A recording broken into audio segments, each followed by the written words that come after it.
Thank you, Rolf, for that exceptionally well-researched introduction. I appreciate the well wishes. To you, Chairman of BIC, Wayne Patch, to Executive Director Michael Apps, and to all of you delegates and ladies and gentlemen who've come to Singapore for the conference, welcome. Let me say at the outset that I think you make a very good choice in deciding to come here to Singapore.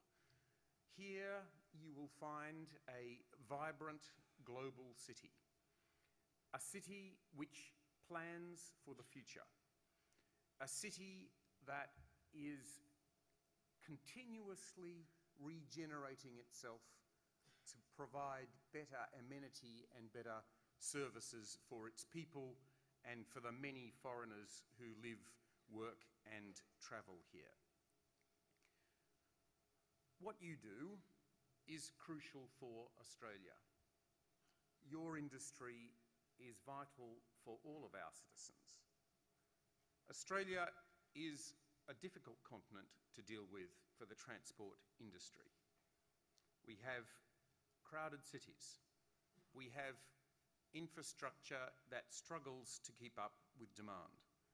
We have very long distances and at the same time very high levels of urbanisation.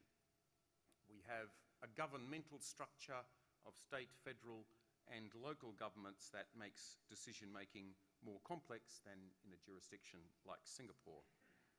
And we have increasingly cost impacts on everything that we do in government. So yours is a complex and important industry, and it is significant that you're coming together here this week to consider issues that relate to that. You have clearly noted the change in the government of Australia's focus on cities and the built environment. And I noted very carefully what you had to say, Chairman Wayne Patch, about the inauguration of a Minister for Cities and the Built Environment and the role of Jamie Briggs. But today, ladies and gentlemen, from me, I thought I would try to pan the video out and talk about what I see living in Asia and how it may be relevant to you. The fundamental message that I have for you is that the rise of Asia is the great dynamic of our time. Asia is now a new, perhaps the new centre of global growth. The locus of global influence is shifting decisively towards this region.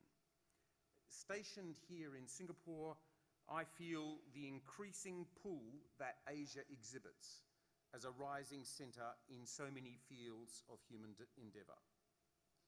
Economics are driving this dynamic. In our lifetimes, Asia's share of global GDP has doubled, from less than 20% in the 1960s to more than 40% now. And that trend line is set to continue. This year, the economic growth of emerging Asia will be around double the figure of global growth. Consider what that means for our futures, just a little way hence. Asia's total GDP will, on current trends, within a few short years, surpass the total of the US and the EU combined. Asia is truly becoming a vital, if not the vital, centre of global activity. It seems to me that this phenomenon of Asia's rise will come to affect every part of human endeavour, the transport sector not least. Sources of funding, sources of technology, sources of contracts are going to be increasingly focused on Asia, relentlessly as far as we can see. But for Australia, this phenomenon is particularly pertinent. The greatest driver of global growth is right here in the region that abuts our continent. That brings opportunity and challenge. Opportunity because a rising Asia will mean additional scope for collaboration and additional resources. challenge because Asia is learning, adapting and improving faster than any rising continent in human history. The last time I was in the Chief Minister's office in Darwin, I saw a map of a kind that I've never seen before, but I think it tells a very interesting story. He has a map in his office with Darwin in the centre, and it plots how far anyone can fly in 5 hours from Darwin. It has a line through the centre with an arrow going down. And the arrow going down says that within 5 hours' flight of Darwin south, you find 23 million people and $1.6 trillion worth of economic activity per year. And there's an arrow going north from Darwin. And that says that flying anywhere from Darwin for 5 hours, you can find 460 million people and $6.7 trillion worth of economic activity. I think it tells a story about where we are placed and where that global growth is important for us. The second thing I want to talk about was Singapore. A number of the speakers already have adverted to the fact that Singapore is a vibrant and go-ahead city. But if I may, I think that the Singapore that we all know is changing. The Singapore that we all know is a vibrant trading centre, a regional entrepot, an efficient state, one that's made a lot of benefit and product from transport and logistics. That Singapore is true, but that's just part of the picture now. The Singapore that I see is bigger than that. Not just a regional centre, I'm increasingly seeing Singapore as a global centre. Take the finance industry. PricewaterhouseCoopers did a study about 2 years ago of the global private wealth management industry. It found then that Singapore was already the second largest centre on the planet for private wealth management, with $1.8 trillion of funds under management. It also found that within a few short years, Singapore would overtake Switzerland and become the biggest centre on the planet for private wealth management. There's any other number of fields where Singapore is a growing hub in infrastructure, in oil and gas, intelligence and marketing. And in many ways, we feel that Singapore is growing out of just being a regional success story to a real global city.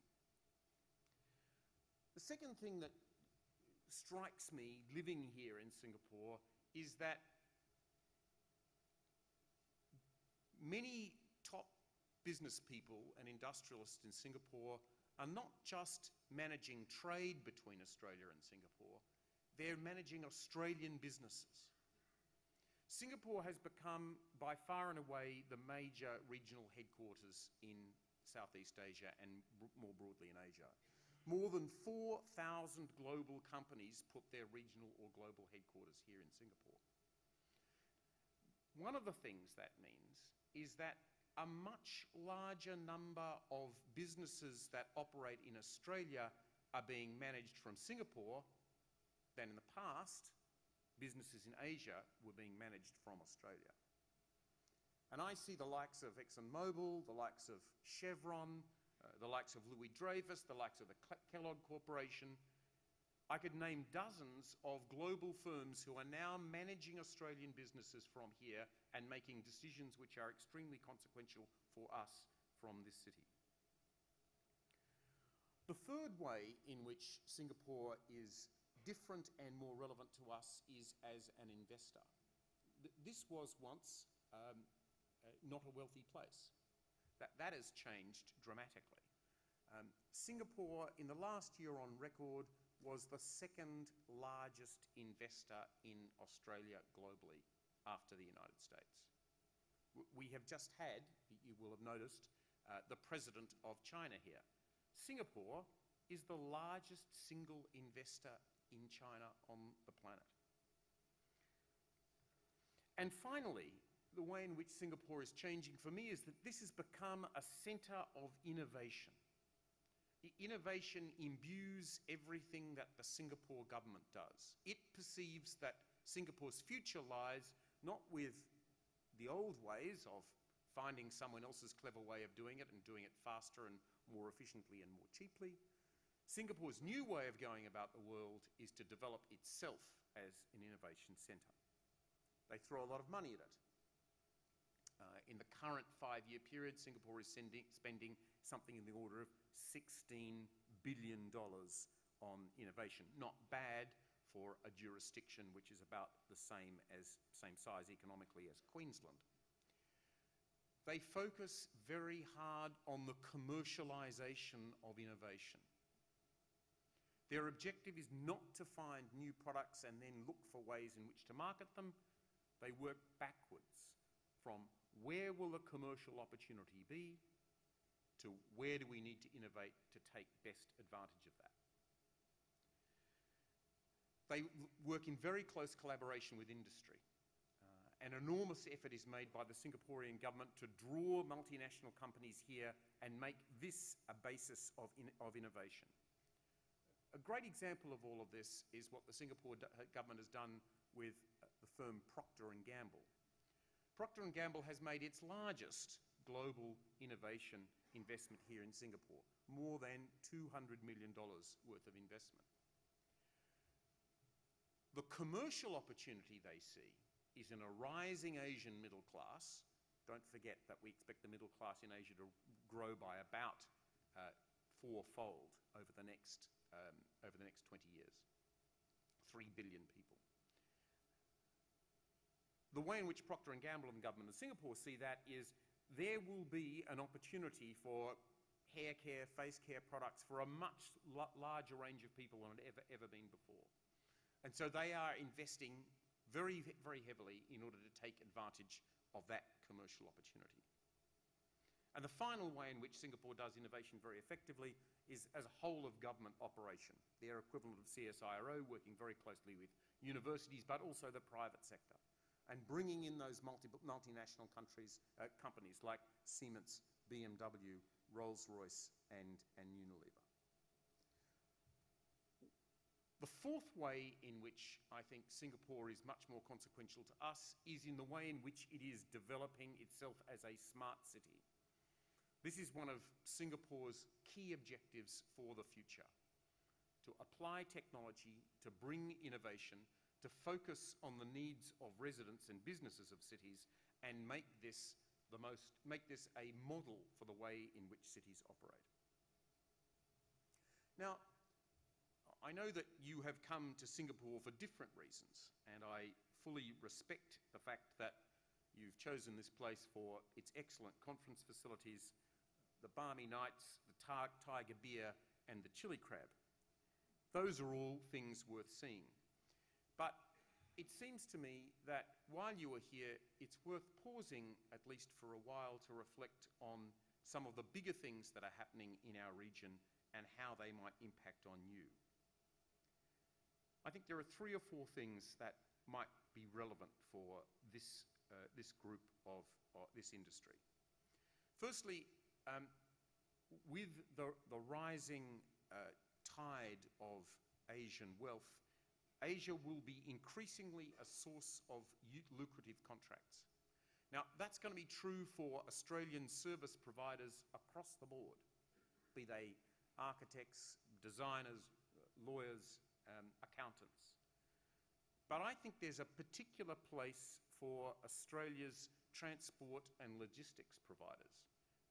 Yours, as I said, is a very complex industry in Australia, which means that you bring high levels of skill and productivity to the global marketplace for the provision of transport services.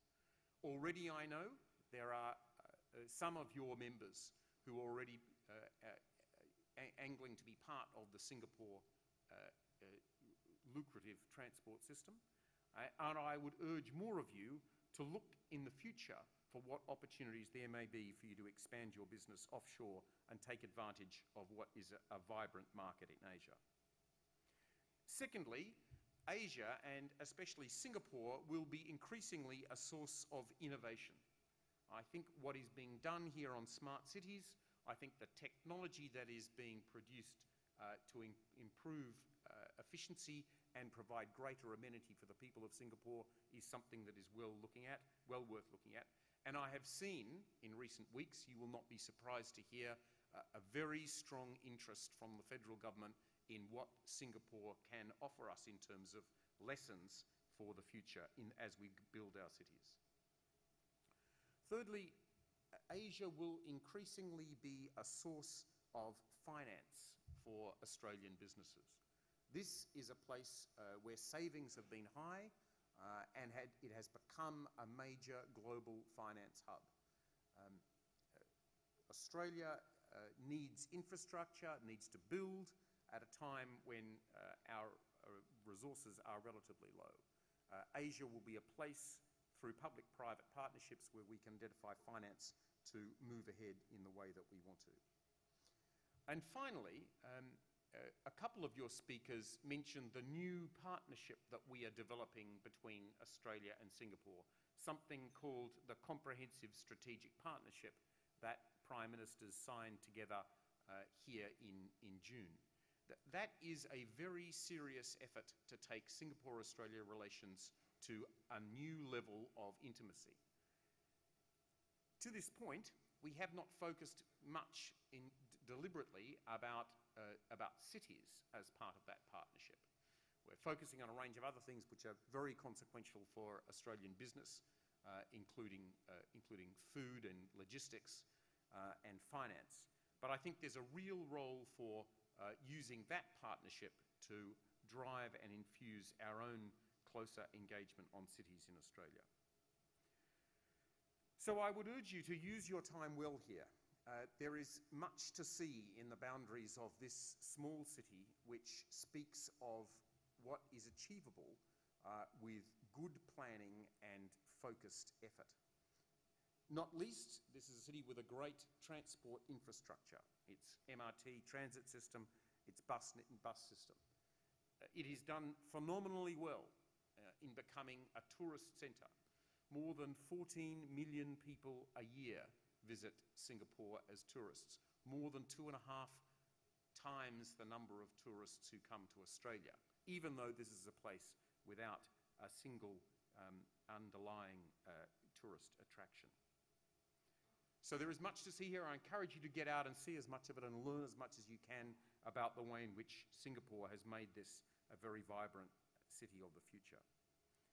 Finally, we live in an era of globalisation where Australia and the world, but in particularly Australia and Asia, will be much more deeply connected. That, as I have said, brings substantial new opportunity for us as Asia brings more technology, more innovation, more finance and more skill to Australia. It will also be an increasing challenge as these societies mature and strengthen and are able to compete on an even more even playing field with Australia. So, Chairman Patch, I very much welcome the fact that you are here in Singapore.